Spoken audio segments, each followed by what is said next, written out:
watch my face the whole time. Okay, recording in progress, cool stuff. Yes, of course, I agree. Okay, so I'll be talking about cross-site scripting, in particular the DOM-based variant, and trusted types, and some related things. I also have a demo, presentation, sorry, not a presentation, demonstration of the technology in the browser. So please bear with me, because live demos are always fun and they can sometimes go wrong, but hopefully not this time. But of course it will go wrong. But let's see and let's hope. Please, if you know how to pray, start now. So first, let's talk about what the hell is actually a cross-site scripting attack. Short intro. I guess that probably many of you have heard about cross-site scripting attack, because the attack was first described in, I believe, in 99 or in year 2000. So probably there are some of you who are younger than the cross-site scripting attack. I would ask how many of you are actually younger than the cross-site scripting attack. So please raise your hand and somebody shout the number. This is a very asynchronous communication. I like it. So who's younger than cross-site scripting attack? I am not, unfortunately. Who was born after 2000? Is there anyone like that? It was 6. You can take a look in the chat. Cool stuff. Cool. So my next question would be, where did you go to school? What's your favorite pet? And what's your mother's maiden name? And questions like that. But thank you. That's cool. So, cross-site scripting attack is quite an old technology, or old attack. There are 3 variants, and the bad news is that cross-site scripting is still with us, and it will probably be with us for quite some time. I would say, maybe I will die earlier than cross-site scripting attack, which is very unfortunate and very sad, but that's the way it is. So there are 3 variants of cross-site scripting attack. First, a stored variant, reflected, and DOM-based variant. I will go quickly through the first ones, and then I will focus on the DOM-based variant, because that's the most fun. So the stored variant is, and it works like this. Now, imagine the attacker. It's a Ninja Cat. So it's a Ninja Cat from the emoji, from the Windows emoji pack. So let's imagine that the Ninja Cat is the attacker. The attacker will somehow insert or inject a evil JavaScript. Cross-site scripting is about injecting JavaScript to, let's say, unexpected places where it will do, let's say, unexpected things. So the Ninja Cat will insert JavaScript into the application somehow, somewhere. It will store the JavaScript there. That's why it's called stored cross-site scripting. Sometimes it's called permanent, because it's stored there forever. It will store the JavaScript, let's say, into database, but there are many other places like DNS records or HTTP headers. It's always stored somewhere. And whoever reads it from that storage, from the database, from headers, from DNS records, and so on, will actually get the JavaScript, and their browser will then hopefully execute the JavaScript. So this is the stored variant.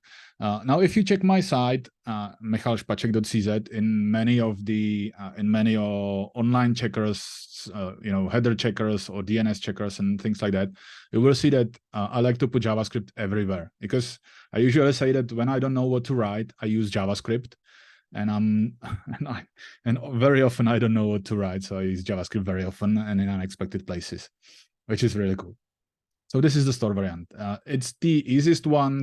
It's the most powerful one, and it's also easy to sort of protect it. Now, this is an example of a stored cross-site scripting attack I have discovered in a tool called Bitbucket, which is like GitHub, but it's not from Microsoft. When I was entering my SSH key, it asked me to name the key. Now, how do you name your SSH key? Usually we are like key or key 1, key 2, something. I wanted to name it with something more familiar so that I will actually recognize it. And you see, when I don't know what to use, I use JavaScript. So of course I did that. I used script alert XSS end of script, and then I pasted my SSH key. I was like, yeah, that's funny.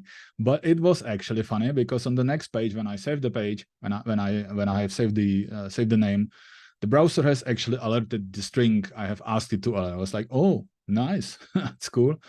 And you see that there is a key called RSA key, blah, blah, blah.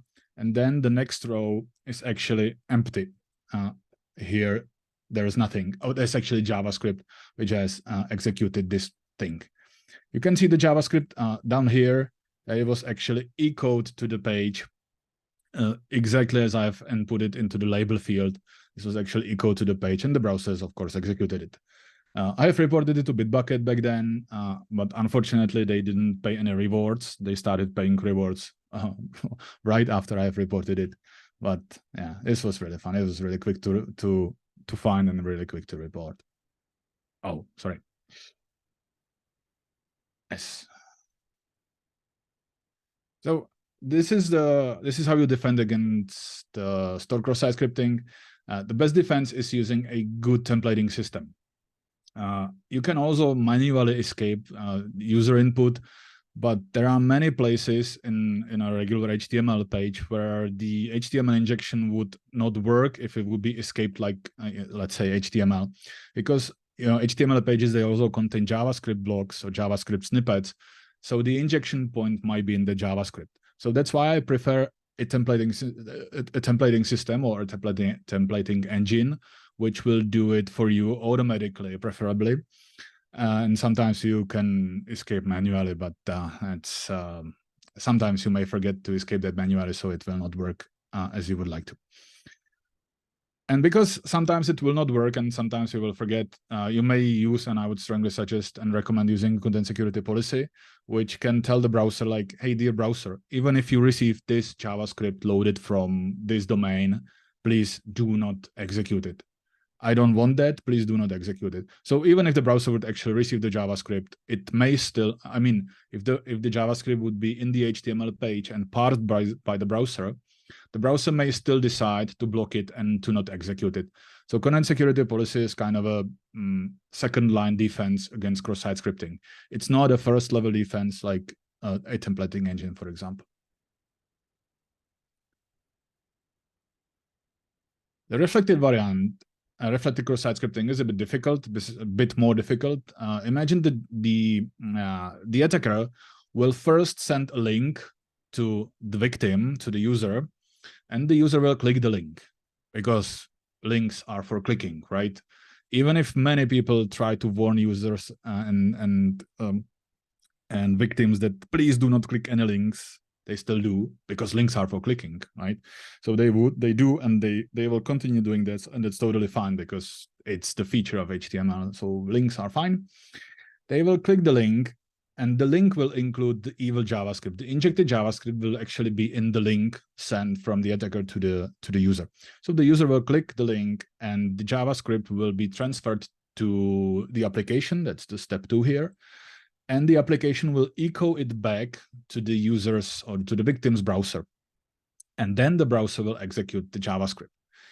Now this type is called reflected because there is sort of a reflection. If you check the arrows here, if you check the step 2 and 3, there is a sort of reflection. It will go to the application, and the application will sort of reflect it back to the browser. So that's why it's called reflected cross-site scripting.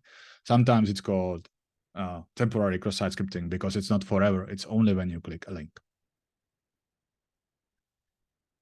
Defense against store cross-site scripting is very similar. Use good templating engines and use content security policy.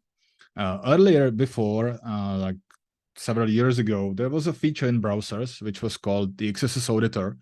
It was a built-in feature in some of the browsers, like Chrome and Internet Explorer. It wasn't built in Firefox. And right now, it's actually, it has been removed from Chrome as well. It has been removed from Edge as well and from Chromium-based browsers. So right now, you can't use XSS Auditor. XSS Auditor was also meant to be a second-line defense, and it worked like if the browser, if in the previous step, if in the step 2 here, the browser has detected a JavaScript in the request, and the same JavaScript made it back to the browser, if the same JavaScript was reflected back to the browser was like, hey, I have sent the same JavaScript to the application, and it has reflected the JavaScript back.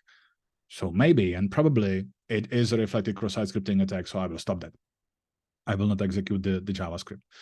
The problem with this was that some developers were like, yeah, cool, I don't need to care about cross-site scripting because the browser will do it for me. Of course, the XSS Auditor worked only for reflected cross-site scripting. It couldn't recognize the stored variant, the stored cross-site scripting attack. So it worked only sometimes, but developers were like, I don't need to care about that. Yeah, what's this in the penetration testing report? This doesn't work for me in my browser, so that's totally fine. Blah, blah. I can go have a beer or two. That was one problem. The other problem with the auditor, sometimes called XSS filter, was that it has actually allowed a different kind of attacks to be actually working. The attacks that were enabled by the cross-site scripting auditor, cross-site scripting filter, were called or are called cross-site search or cross-site leaks, XSS search or XSS leaks. Thanks to the XSS auditor, the attackers were able to sort of search the page. They would otherwise be, denied. They couldn't otherwise search what was in the page. This is how it worked. So the steps are the same. First, the attacker would send a link to the user, and the link would contain an evil JavaScript. Now, the browser will send the request to the server. That's the step 2 here, and the server will reflect it back to the browser. And the browser will, of course, get the full HTML of the page, including pictures, including everything what was supposed to be there, plus the injected JavaScript. Now, if the attacker would be able to inject a picture from, if the attacker would be able to inject a picture hosted on the attacker server, and also if the page would contain the evil JavaScript injected or sent by the user in step 2 here, because it was delivered in the step 1 here earlier, the browser would block the page because it has contained an evil JavaScript, but it will also block the full page. It wouldn't load the pictures. So that would be a sort of a signal to the attacker that, hey, I have sent a link to the user, they have clicked that, and I haven't received a response to my server in the step 4 here.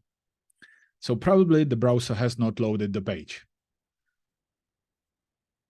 because the XSS auditor has blocked it.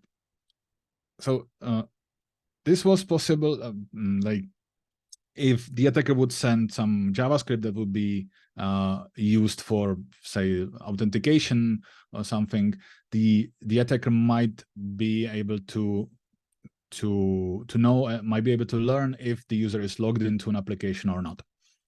So this was possible thanks to the XSS auditor because it was blocking some kind of requests if they contain JavaScript. The XSS auditor also had a reporting functionality. So it's not only about blocking pictures, step 4 here, but it was also about actually sending reports that the XSS auditor has blocked the page because it has detected a reflected cross-site scripting attack. And when it did so, it sent a report to a defined reporting endpoint. So the attacker could also learn that the page contained something because it was blocked by the XSS auditor, and that the auditor sent a report. So the browser vendors decided that, hey, this cross-site scripting, the XSS auditor is not a feature we would like to have in browsers because it is blocking some kinds of cross-site scripting attacks, but it is enabling a different class of attacks. So this is a not nice feature. So they have removed it, and they now favor, or they recommend using content security policy. They recommend using CSP instead. Well, because the auditor has been removed. The CSP works more reliably and is available in Firefox as well, but this is the recommended feature. Now, cross-site scripting is still with us and will be with us for quite some time, as I already said. For example, Google has paid 1.2 million in rewards for reporting cross-site scripting bugs, which is quite a lot for 2 years. Of course, it's like 600K per year or something. And that's quite a lot. I mean, almost 1 million. Oh, it's more than 1 million for 2 years. Now, if you can't imagine what $1 million US dollars looks like. So this is this is 1 million of US dollars in $1 banknotes. So it's quite a lot of money to pay for an attack that has been with us for 20 years. The third variant, the DOM-based variant, that's also something that Google is paying rewards for. For example, there's been a bug reported to Google, and they have rewarded it with more than 3,000 US dollars, which is quite a lot for a simple cross-site scripting attack. It probably wasn't that simple, but they have paid quite nice reward. So what is the DOM-based variant? How does it work? The DOM-based variant works only in the browser. There is no reflection. There might be no request being sent to the browser. It only sent to the server. It only works in the browser. It's why it's called DOM-based. DOM means document object model. I have spent quite some time designing this logo, and it was very funny because I was running late. I need to finish the presentation, but I need to have this logo there. So DOM-based variant only works in the browser. It works in the document object model and is driven by JavaScript, of course. And it depends very much on the page, what the page does and what the application does. And that defines what the DOM-based variant can do. It's more difficult to find the DOM-based variant than to find a reflected or stored one. And they are not that very common, but I believe they are still powerful. If you can find them, they are still very powerful, because they cannot be blocked by escaping on the server. They cannot be blocked in the browser, because in the browser with features like cross-site scripting auditor, because they already work on the document object model, so it's too late. So how do you protect against DOM-based cross-site scripting attack? There are several features available in browser right now, how to correctly sanitize pages, or how to correctly work with user input data. And let's see some of them. Of course, there is escaping is part of the core of the defense, but escaping in JavaScript is sort of a difficult thing, because there has been no proper sanitization or no proper escaping functionality available in JavaScript in browsers. So you had to replace characters with something else, and it felt like in the 80s almost. There has been no nice feature available. That has changed, and browsers now offer something that's called Sanitizer API. The Sanitizer API, the full thing, is available only if you enable a flag in your browsers. In the latest browsers, the Sanitizer API is available, or it's partly available, to put it this way. There are some methods that are enabled only if you enable experimental web platform features in your browser, or Sanitizer in Firefox. I will get to that later as well. Sanitizer API is only available over HTTPS. So if your page has been loaded over HTTP, the Sanitizer API will not be available. So you need to go HTTPS, which is a good idea, of course. So what does the Sanitizer do? The Sanitizer offers a method called setHTML, which will first sanitize the input and then set the HTML to that element. Let's check that. How does it work? I will try and demo it on a page. I will use, example.com. Know that example.com is vulnerable, but I needed a random page, so let's go with example.com. You can demonstrate the DOM-based variant like on any other page, but let's just pick this one. Now let's say there would be a link like this somewhere, and the application would use the information from the URL. If you are using, or if you are building a how do they call it, single page application, which is like this single request to the page, and then the rest is done with JavaScript and Ajax and things like that. There's quite a lot of things that use or there's quite a lot of parts of the application that use, for example, the URL and the parameters. They are not being sent to the server, but the application itself, the JavaScript application running in your browser, can use that for some things. So let's pretend we have such an application on example.com. We don't, but let's pretend we do.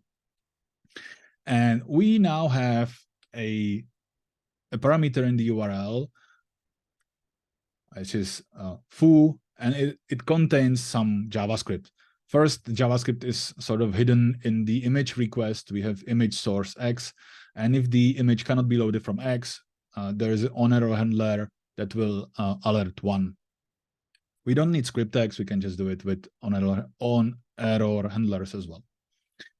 Now, let's open developer tools and let's pretend we are actually using a JavaScript application here. Now, I will copy the code from my nodes here because I wouldn't be able to write it correctly. So first, let's try and change the header here. This is the header in the on the page, and let's first take it. I mean, is this the header? Yes, it is highlighted. Cool. So we do that. We do have that. We will try to inject or DOM-based cross-site script this element, and we will also use the parameter here.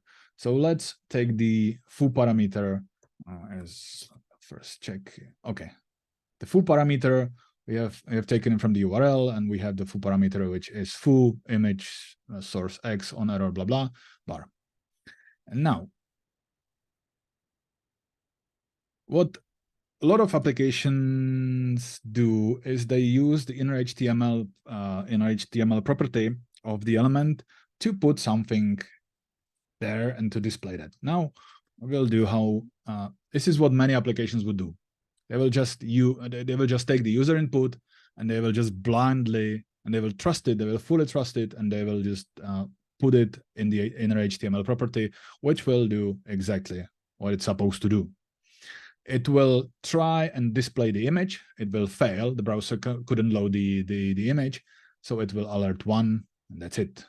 You see that there is a GET request for the X image, which is not there for 04. Yeah, so it has executed the alert 1 here. Cool stuff. Oh, cool. It depends, but for now, at least it works. So this is the DOM-based cross-site scripting. There was no request to the server and back, except the image, of course, but there was no request for the application and back. It works only in the DOM, in the document object model of the page. So how do we use the sanitizer to sanitize the user input? We'll create the sanitizer object, and now we have the set HTML method on the object. So we will do, hey, dear browser, please set HTML from the parameter, or set this HTML to the element, or insert the HTML into the element. And because it's a sanitizer, it will remove some evil JavaScript or some offending JavaScript from that input. So it has removed the on-error handler. There is no on-error handler. The browser has still tried to load the picture, but it's not dangerous. I mean, sometimes it could be bad, but injecting JavaScript could be much better or worse. So the sanitizer has sanitized the input, and it has removed the on-error handler, and is that. So this is quite nice feature. You don't need to remember if this character is dangerous, or if should I also replace that character or this character. So you just use sanitizer, and that's it. If you do, of course. Sanitizer has also, it can be configured to remove all the tags from the input. If you create a sanitizer like this, you pass a parameter and you say allow elements. Hey, I don't want any elements to be allowed in that page. Now it gets a bit more complicated because if you use it like this, set HTML, it will completely ignore the configuration. Because sanitizer is still not finished in the browsers. That's why part of that is behind the flag, behind the experimental web platform features flag. So only some parts are working correctly. There's also a method called sanitize for, which is sanitized for. Okay. Now this method is not available by default. This is only enabled if you enable that flag. And now the sanitize for, you see that it is actually using the reconfigured sanitizer, and it is sort of honoring the parameter here, and it has also removed that picture. So if we would do something like L inner HTML as equals IS, see, so bad me writing stuff. Inner HTML. Yes, it has removed the picture as well, and it has completely and fully sanitized like any extra elements or any extra text from the user input. This is not yet fully available in browsers, but hopefully in the near future it will. So right now you can figure out DOM-based XSS by just going through all the JavaScript code and replacing it with sanitizer. Sounds easy, right? Yes. It's not, unfortunately. Because, of course, let's forget that the sanitizer is not available in the browser, but also you need to actually go through the code. You need to see like, hey, is this line dangerous? Is it writing into inner HTML or it's not? And it's really boring and tiresome, and you will fail. And please don't take this personally. There were some people thinking the same, like, hey, sanitizer is cool because browsers didn't have any feature for actually sanitizing user input up until sanitizer API. But there is another technology called trusted types, which works in a better way. I mean, trusted types can work with sanitizer API. It's not a replacement, and trusted types are not actually a thing for sanitizing JavaScript. Trusted types are only a thing for locating so-called sinks and making sure that you don't write any evil JavaScript or any evil user input into those so-called sinks. A sink, for example, inner HTML, as we have seen before in the demo, is something that if you put a bad JavaScript into that place, bad things will happen. You know, inner HTML, evil function, element source, and things like that. If you let attacker control these properties, the user will have a lot of fun, and the attacker will have a lot of fun as well. So these are so-called sinks. You know, I like this joke. Probably you have also heard it. And whenever I hear sink, I always think about this joke. Like, what are you thinking about? So I had to include this one. So we have sinks. Now, trusted types. Trusted types do this. They will not, if you enable trusted types, the browser will not allow you to input anything, or a browser will not allow you to put a string in those kind of sinks, let's say in the inner HTML property. You need to put only a trusted HTML instance into that property. So you cannot write strings into that, only these objects. Now, let's see how it works. Okay, I will use my demo application called canhas.report. This is a CSP reporting application, and I have mentioned CSP as well. And the thing is that you enable trusted types by sending a content security policy header to the browser. Content security policy header, there's everything now, and they have put even more. So you got trusted types as well. Well, let's see, how does it work? First, you can use trusted types to actually detect if you have some sinks in your application and how bad is it. And you do it like this. You can use content security policy report only header. So the browser will still work, but it will send the report if something bad would go wrong, if something bad would happen. And now this is a very simple content security policy header, because right now we are focusing only on the trusted types feature. So we will send a directive called require trusted types for script. This is how you enable trusted types in your browser. And trusted types are or generally supported by modern browsers, and they are generally, trusted types are generally used by Google and some other companies as well.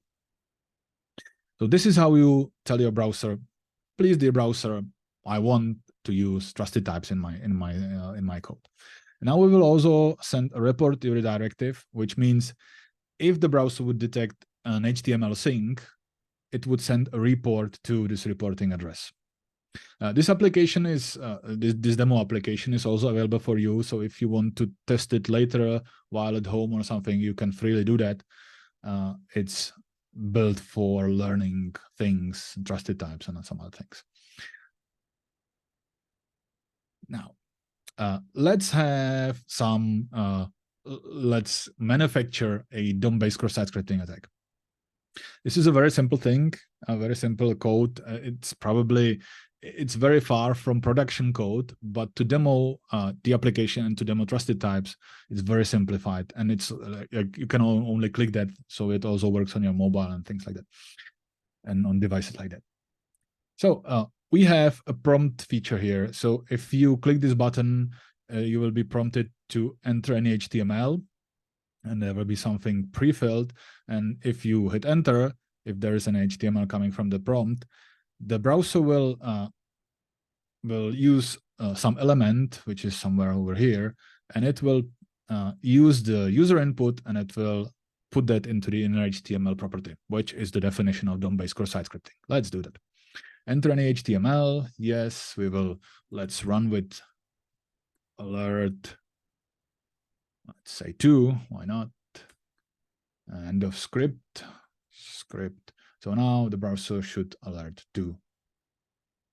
Oh, it has not, because I have enabled trusted types. Well, there should be something. Why it's not? Maybe I've messed up. But you see that in the console, in the developer tools console, hey, this document requires trusted. This document requires trusted HTML assignment, and it has used the foo. I'm not sure why it didn't use the script here. Script alert 2. It should be here. I'm not really sure why it was not alerted, but let's pretend it was. Okay. Strange, but it was not. Alert 2. Yeah, let's not really get into that right now, but strange. It is honoring, or it is actually reading other HTML tags, like the strong tag here, but it's not using the script alert one. I don't know why, but it doesn't matter right now.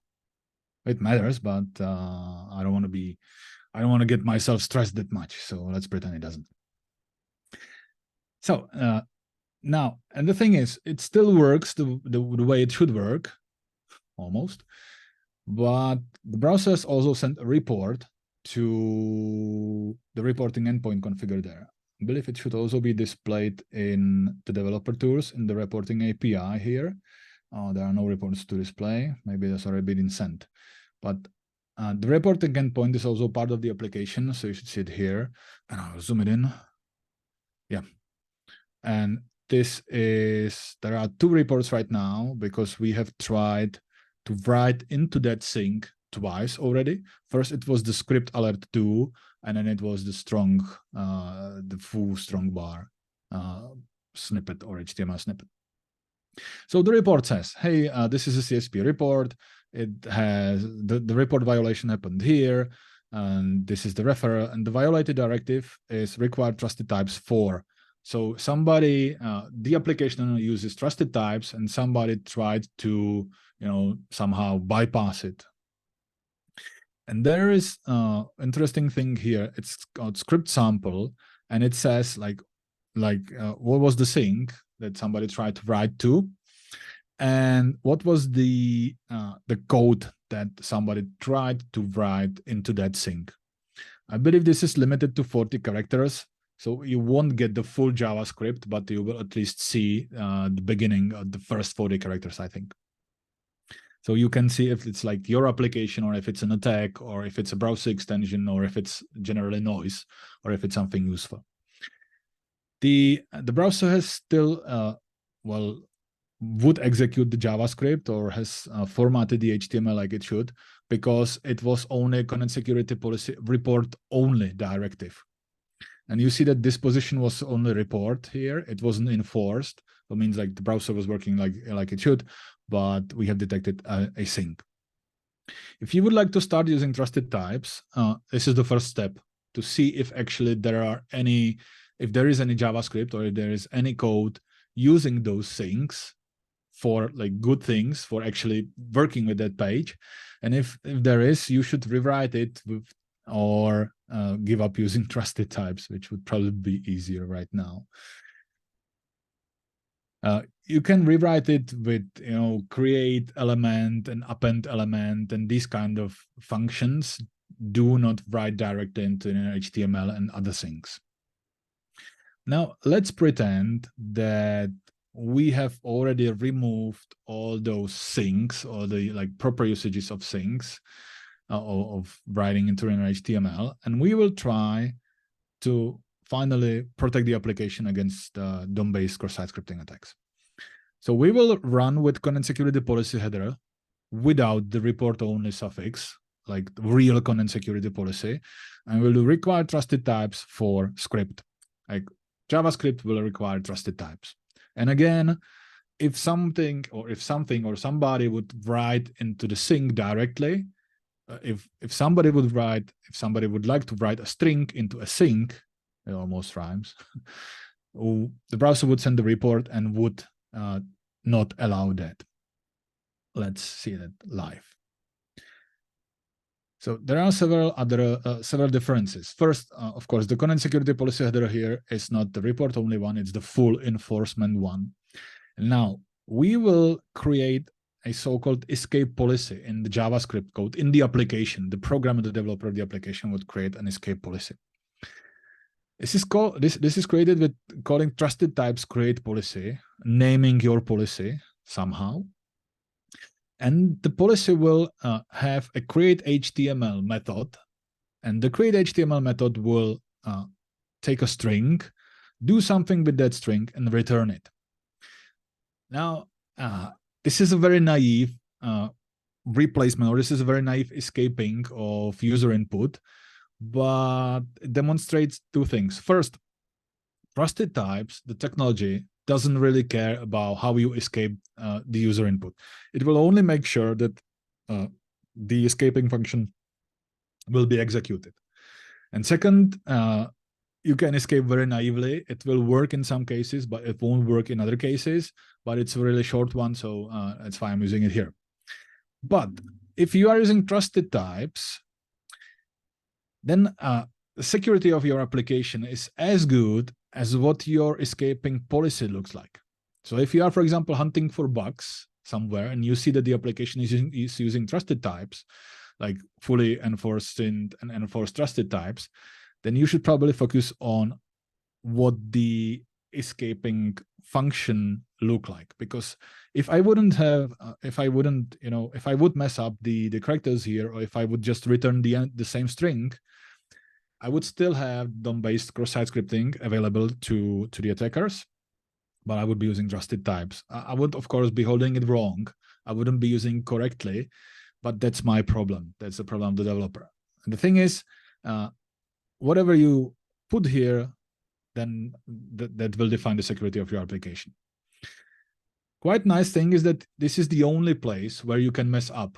The other places, like writing into things, is actually sort of done by the trusted types technology or by the browser. So you don't need to care about that.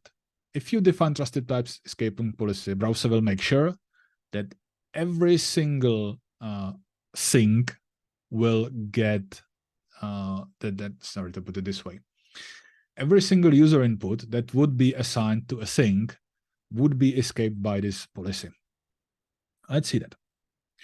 So this is the same. If we click the button, we can enter any HTML. And if we have the HTML, we will now have two places where we will try to inject stuff. First, we will have an HTML me place, and we will write into the inner HTML sync a result of calling escape policy create HTML.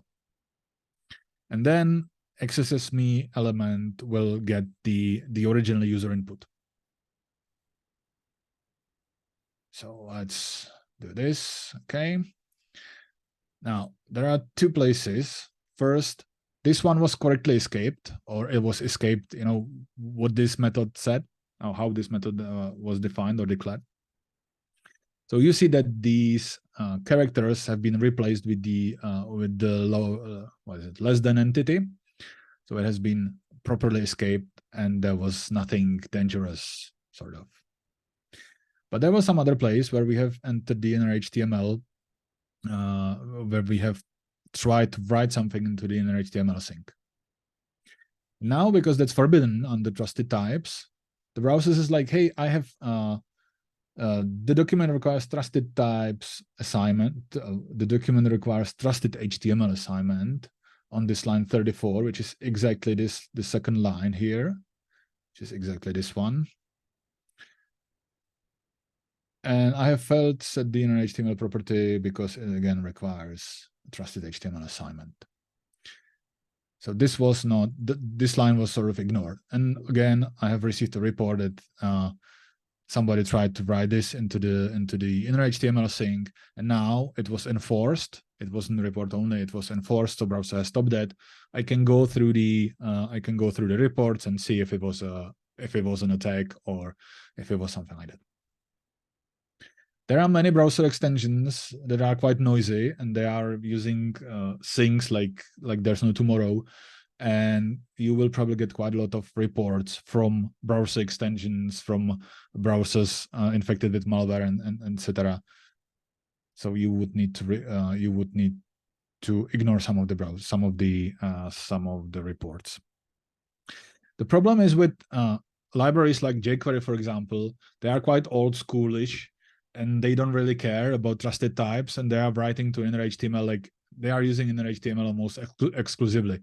So if you are using jQuery, you can't use trusted types. You first would need to de-jQueryze your application, which would probably not be a lot of fun.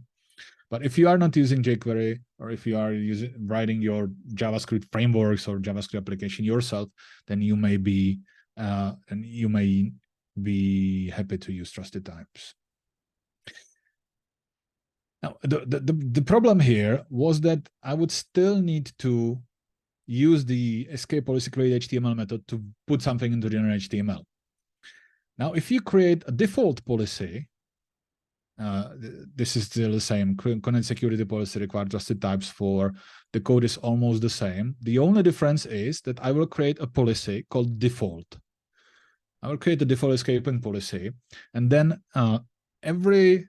each write, or whenever someone tries to write into the HTML sync, like for example here, this will be automatically escaped, or if of course the policy is escaping, this will be automatically escaped, so you don't need to call the method manually. So if I do this and enter HTML, it will be escaped, and there was nothing, the browser didn't need to block nothing, and it has not prevented anything, because each write into the HTML sync or any other sync is guaranteed to be done through the trusted types create HTML method if the policy is called default. This is quite a nice thing. So you don't need to go through all the things here. You just define a default trusted types policy and be done with that. So trusted types, they do not escape. You can of course use the sanitizer API in the create policy function, or you can do anything you want. But trusted types make sure that if there is a sync usage, if you try to write something into the sync, it will get escaped. So it is sort of guaranteed to be at least tried to be escaped, which is cool, because you as a developer or any other developer, they don't need to go through the code and just do something with that. You just define the policy and that's it. Of course, first you start with the report only policy to see if there are any things. There will be, and then you can continue with that. trusted types, it's not only about inner HTML thing. I have also this on one of the previous slides I've mentioned eval and source property as well, and this is exactly what I just want to talk about. So, for example, this code, if we create a script element on the first line and then we assign some URL into the script source, it doesn't really look dangerous, except it is. Because if you let anyone enter a user input into the source property, they can load JavaScript from like wherever they want. So if you enable trusted types, then the script source is another thing, and that thing requires a trusted script URL object. It doesn't require trusted HTML, but it requires a special object called trusted script URL. And it works, it's almost the same. I will show you a quick demo. I will use this page because I have trusted types enabled there already. So let's just, let's create a script element. And now let's try to assign something into that source property, and it will fail. Hey, this document requires trusted script URL assignment, and no default policy for trusted script URL has been defined. So the browser has not loaded the JavaScript because it could be dangerous. Now, we can define a policy for that again, and I will define a really simple policy and really stupid policy. I will call le policy. I will add a new method, create script URL, and this will be really simple and really stupid. It will only replace HTTP, and it will upgrade to HTTPS. Like real escaping policy, a real create script URL method would probably do something else, but this is a demo, so I don't really care. And now I have the policy defined, and now I can use that method to write something into that source thing. Policy script create HTTP example foo.js. See that there is HTTP here, and if I run it, it will try to load HTTPS. It will create a trusted script URL. We have HTTPS here because it was replaced by this line here. But again, you need to, and then you need to make sure that whenever you are writing into a thing like this, you need to call this method manually. But if we would call the policy, if it would be called default, I believe it should also work like this. Create policy and trusted types. Oh, okay. Let's reload the page and let's see. No. Okay. So this is another failure on my part of the demo. This is interesting. What is it name default already exists? Because I have defined it. Of course. I am on the page that defines a default policy, and I'm wondering why the default policy is there. Yes. So we create a default policy, and now we can write into the script source property. And it should be automatically sort of escaped, which means HTTP should be changed into HTTPS, which it is, yes. We see that it has been changed. So whatever we do in the create script URL method, that will actually be executed when we try to assign something into the source sink here.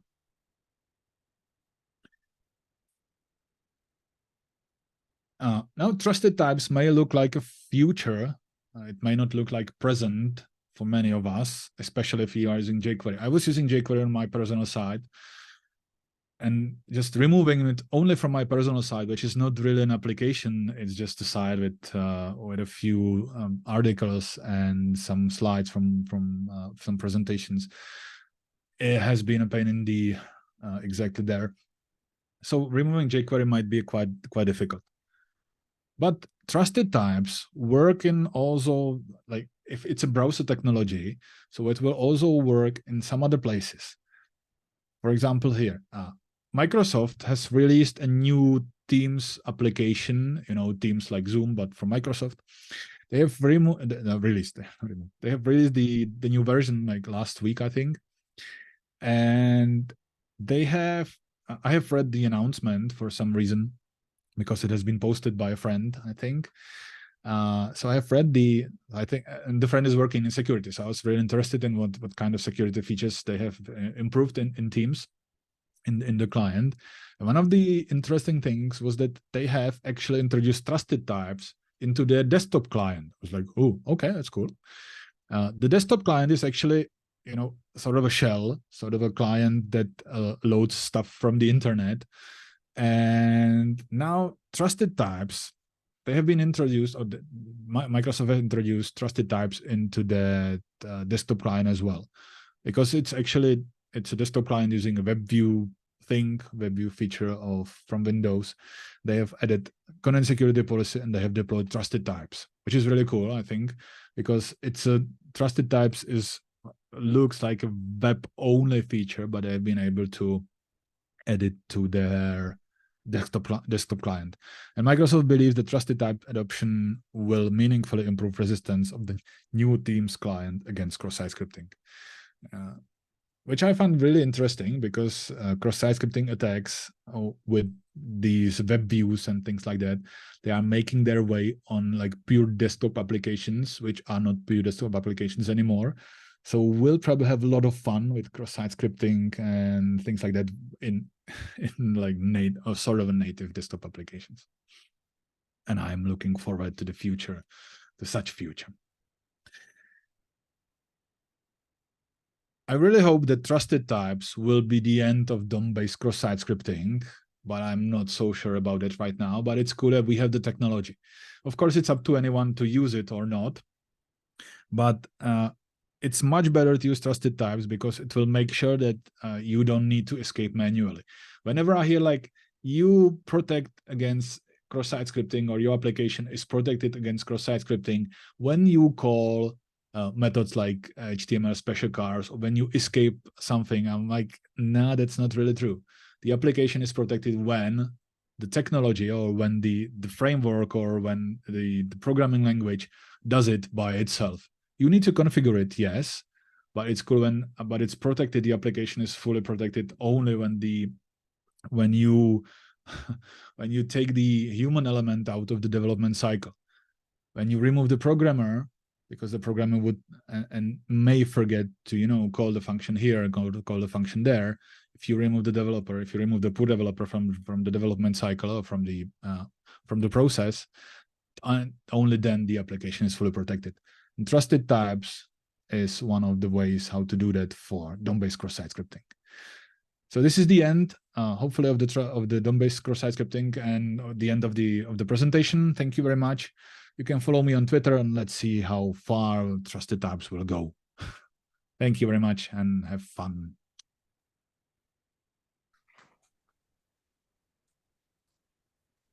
Thank you, Michal. Hope you can hear us. Michal? Yes. Great. If you have any questions, I will pass you the mic, and you can ask him directly. Any hands?